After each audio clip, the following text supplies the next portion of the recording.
मेरो भक्त सुखदाई, ताकि कथा ले जताई, जामे आप ही सो दीजिए। प्रथम जन्म मांझ बड़ो राजपुत्र भयो, गयो गृह त्याग सदा मोसुमति भीजिए। आयो बन को भूप, संग राग रंग रूप, देख चाह भई देह दई भोग कीजिए। कुल्ह जी से कहा कि तुम अपने भाई की बात जान जाओगे तो कभी ऐसे ईर्ष्या उससे नहीं करोगे, तुम उसकी बराबरी कर ही नहीं सकते। जानते हो बड़ा प्रिय मेरा भक्त है वो पूर्व जन्म में राजपुत्र था और उसने बचपन से राजपुत्र राजकुमार होते हुए सब भोगों का त्याग करके बैरागी हो गया। राजपद का अधिकारी था, राजपद राजभोगों का त्याग करके वो एकांत वन में निरंतर कष्ट सहते हुए मेरा भजन करने लगा। मन बुद्धि लगाकर सतत मेरा भजन कर रहा था। ध्यान पूर्वक सुनना। बहुत समय व्यतीत होने के बाद उस जंगल में एक राजा अपने पूरे परिकर के साथ मनोरंजन के लिए आया। तो राज वैभव, यद्यपि राजकुमार ही थे, बचपन से वैरागी हो गए, एकांत सेवन करते थे। अब राज वैभव के उन्होंने देखा, बहुत सी सुंदर सुंदर युवतियां, ऐसा सब भोग विलासिता सब। इनके मन में विषय सुख का आदर हुआ कि अगर बाबा जी न बनते तो ऐसा ही हमको भी सुख मिलता। आदर हो गया। अब वो वासना इतना जोर पकड़ी, इसमें देर नहीं लगता। समुद्र बनने में तरंग आई और आपने आदर किया और पूरे हृदय पर अधिकार कर लिया। अब तो बस भजन रुक गया। के विधि मिले सुंदरी बाला, जैसे नारद जी के मन में ऐसे कि अब ये सब कैसे भोग प्राप्त हो।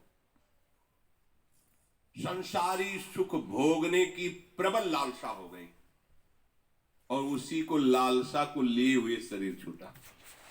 भगवान वर्णन कर रहे हैं, तो मैंने बड़ा स्वस्थ और तेजस्वी इनको शरीर दिया।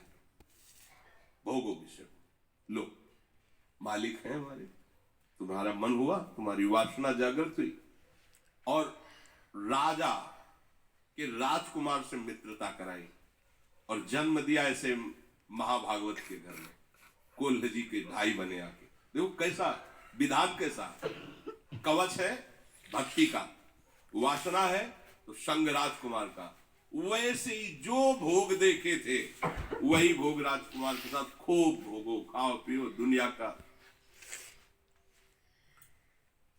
अब भक्त का संग और वासना, देखो भगवत कैसा यही संयोग होता है। अब भक्त के संग ने उस वासना से खींचा है जीवन असार, चलना द्वारिकाधीश। सामने गए तो जहां से रुका था साधन वही जागृत हो गया। केवल तो प्रभु का स्वभाव सूरदास जी वर्णन करते हैं कि विमुख भये निमिषहु न अकृपा, जब चितये तब ऐसे। प्रभु बीच वाली बात नहीं देखते कि हमको छोड़कर विषयों में, यही तो अगर वो ऐसा देखे तो अपने लोग तो कभी आगे ही नहीं बढ़ सकते, भगवत मार्ग में चल ही नहीं सकते। भगवान ने बताया कि तुम्हारा अभी तो बहुत छोटा भजन है, इसका भजन देखो। पर एक वासना का आदर करने के कारण उसकी ये गति हुई कि उसको ऐसा संयोग मिला।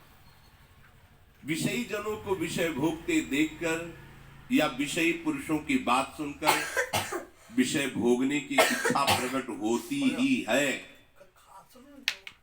यदि कहो कि कोई विरक्त है, राज्य सुखों का त्याग करके आया है, तो ये कैसे हो सकता है? तो कह रहे हैं बलवान इंद्री ग्रामो विद्वानमपि कर्षति। कोई भी हो, ये नहीं सोचना चाहिए कि इन भोगों को तो हम छोड़ करके आए, अब हमें कौन प्राप्त कर देगा, उससे घटिया भोग तुम्हें गिरा देगा। ये माया है, बिल्कुल कहीं नहीं, अभिमान नहीं आना चाहिए। बहुत सावधान।